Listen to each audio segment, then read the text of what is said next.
Thank you, Jesus. Peuple de Dieu, shalom. Shalom à vous, shalom dans vos familles.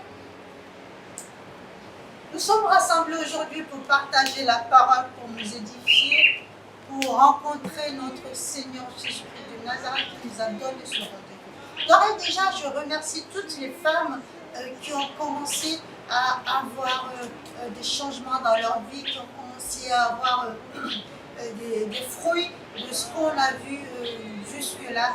Merci à vous, merci pour votre persévérance, merci pour votre courage, merci pour votre détermination. Sans plus tarder, nous allons incliner les têtes pour prier. Amen. Père éternel, Dieu de gloire, Dieu de miséricorde, nous te louons, nous te magnifions pour ta présence au milieu de nous.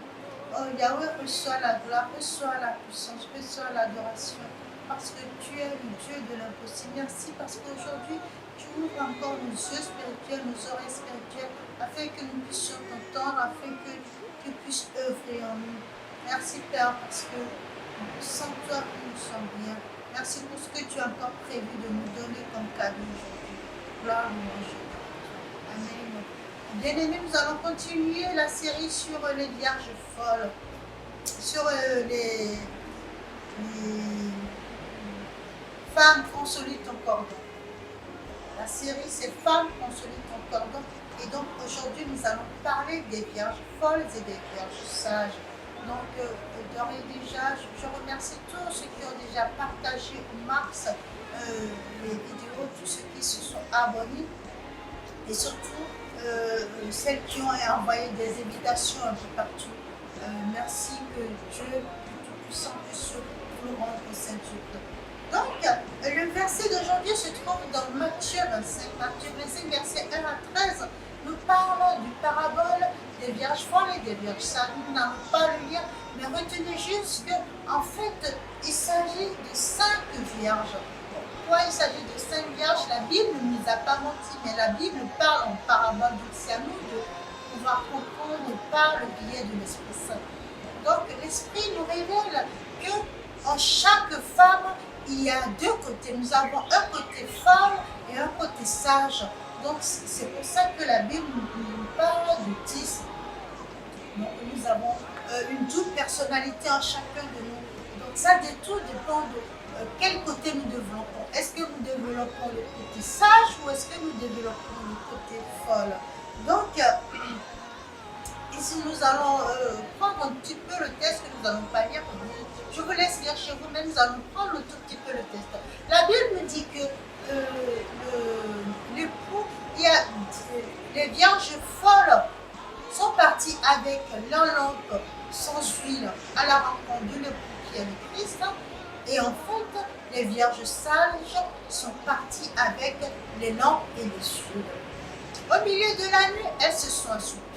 Pourquoi? Parce qu'au milieu de la nuit, il y a beaucoup de choses qui se passent. Le malin est là, les tentations sont là, les endormissements spirituels sont là pour nous empêcher de nous tourner vers le Père, pour nous empêcher d'avoir accès à l'Esprit Saint. C'est à ce moment-là que Jésus-Christ apparaît, l'époux apparaît. Donc, quand l'époux apparaît, il y a les vierges sages, il y a une vierge sage qui dit « Ah, voilà l'époux !» Qu'est-ce qui s'est passé? Donc les sages, vu qu'elles ont pu prendre de l'huile avec leur lampe, elles sont parties. Et les vierges folles, qu'est-ce qu'elles disaient? Donnez-nous un peu de lampe, donnez-nous un peu d'huile pour qu'on puisse éclairer nos lampes. Et les vierges sages évidemment, ont refusé. Que veut nous dire ce parabole? Christ, en fait, c'est la rencontre de l'Église que nous sommes avec Christ. Et qu'est-ce qui se passe dans l'Église? Nous avons dans nos églises des personnes sages, des personnes folles, des personnes qui sont sages, c'est-à-dire qui sont remplies de l'Esprit Saint, qui agissent selon l'Esprit Saint, qui ont le fruit de l'Esprit en eux, et des personnes folles, c'est-à-dire qui agissent dans la chair, qui ont cet endormissement spirituel et qui ont du mal à se rapprocher du Père. Donc, quand le coup, c'est-à-dire le Christ arrive, il a juste trouvé les vierges sales euh, qui se sont équipés pour pouvoir le rencontrer. Donc, la question aujourd'hui est, est-ce que toi, en tant que chrétien, tu es prêt à recevoir le Christ, à voir le Christ? Est-ce que si le Christ arrive aujourd'hui, est-ce que tu seras prêt à le voir? Mesdames, ces messages s'adressent à vous. Pourquoi la Bible nous parle de vierge? La vierge a une particularité, c'est qu'elle est innocente, c'est qu'elle est pure, c'est qu'elle a l'état brut. C'est pour ça que la Bible identifie les vierges. Donc, ces paraboles s'adressent à nous, les femmes. Donc, quand tu es, toi, femme au foyer, ne t'adonne pas à cet endormissement des vierges folles, où elles se sont endormies au milieu de la nuit. Et c'est là que le coup apparaît. Mesdames, au milieu de la nuit, il y a beaucoup de choses qui se passent. Le milieu de la nuit, c'est pas juste le noir à la tombée de la nuit, mais le milieu de la nuit, c'est un impasse. Un impasse où tout est sombre autour de nous, un impasse où rien ne va autour de nous. C'est là que nous nous assoupissons, c'est là que nous nous lamentons, c'est là que nous nous endormons. Alors que, au contraire, c'est là que nous devrons nous réveiller dans l'esprit, nous devrons invoquer l'Esprit Saint qui puisse venir nous réveiller, que l'Esprit Saint puisse venir étancher nos soifs. Ce n'est pas le moment de nous endormir. Donc, pour ne pas nous endormir en ce moment, qu'est-ce qu'il faut faire? Il faut raccorder notre cordon. Je n'arrêterai pas de le dire, je ne m'en lasserai pas parce que c'est vraiment très important. La femme a besoin de raccorder son cordon au Père. Et c'est là qu'elle puise sa sagesse, c'est là qu'elle puise sa force, c'est là qu'elle puise sa puissance pour pouvoir continuer à gouverner le monde. Quand je dis gouverner le monde, c'est-à-dire être derrière son mari, conseiller son mari qui puisse avancer.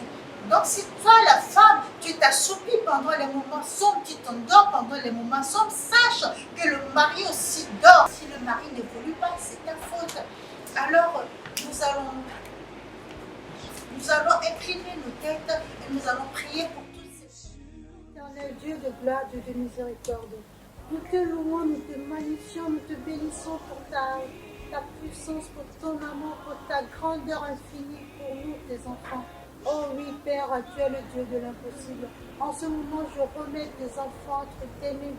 Que toi-même tu puisses leur expliquer l'intégrité dans toute sa splendeur. Que tu puisses leur expliquer comment toi, le Fils et le Saint-Esprit, vous êtes un, vous êtes unis. Père, nous voudrons être un comme vous l'êtes. Explique-nous toi-même le mystère de ces trois personnes, afin que nous puissions vous ressembler, afin que nous puissions mettre nos pas dans vos pas. Alléluia. Merci Père de toucher le cœur de chaque femme qui a suivi ces messages et surtout celles qui ont commencé dès le début jusque là. Père, fais quelque chose dans leur vie. Fais quelque chose dans leur vie, Père, ne les laisse pas tomber, ne les abandonne pas. Au nom puissant de Jésus-Christ de Nazareth, nous avons prié. Nous allons aussi prier pour celles qui regardent l'émission pour la première fois et qui se disent, ben, tiens, moi j'ai besoin de Dieu, mais je ne sais pas qui il est. Je te prie, Père, de te révéler aussi à cette personne, de toucher le cœur de cette personne, de leur remplir de toi, remplis-le de ta gloire. Révèle-toi puissamment à elle, afin que ta gloire, ta puissance puisse être révélée à travers elle. Bien-aimé, demeure béni. Nous voici à la fin encore de cette série. Merci pour ta persévérance, merci pour ton endurance, merci pour ta présence. Et surtout, merci parce que tu t'es abonné à la page. Mais merci, ce serait bien utile que tu puisses encore inviter d'autres personnes, d'autres copines, d'autres gens pour pouvoir s'abonner. Et ensemble, nous pourrons partager la parole du Seigneur, nous édifier. Et Dieu ne peut que nous bénir. Alléluia. Demeure béni, bien-aimé, et n'oublie pas que tu es un Dieu fidèle. Amen. Worship,